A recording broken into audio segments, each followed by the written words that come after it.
এই খ্যাতির বিড়ম্বনাতে আমি পড়ছি, মানে এই সারাক্ষণ আমার নিয়ে এইসব উল্টা পাল্টা ভুয়া মন গড়া নিউজ বানাইতেই থাকে। আর কিছু পাবলিক ভাই এইসব বিশ্বাস করে, মানে এসব দেখতে দেখতে আমি বিরক্ত। এই আমার বলতেছে তনি জামাই মারা গেছে, কোথায় কবর দিবে সেটা ঠিক করতেছে, এই করতেছে সেই করতেছে, পাশে দাঁড়াইলো না। তনির জামাইয়ের আগের সন্তান কি কয় না কয়, আবল তাবল যা মন চায়।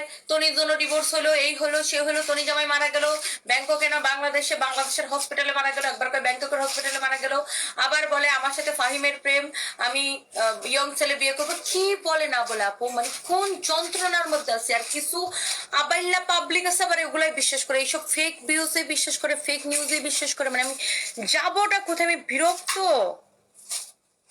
এত যন্ত্রণা দেখেন আপু। এখন আমার কাজ শেষ হয়, আমি লাইভ শেষ করে আমার সকাল আমি 9টা বাজে আমার যাইতে হবে এয়ারপোর্টে। বলেন তো আপু কেমনটা লাগে?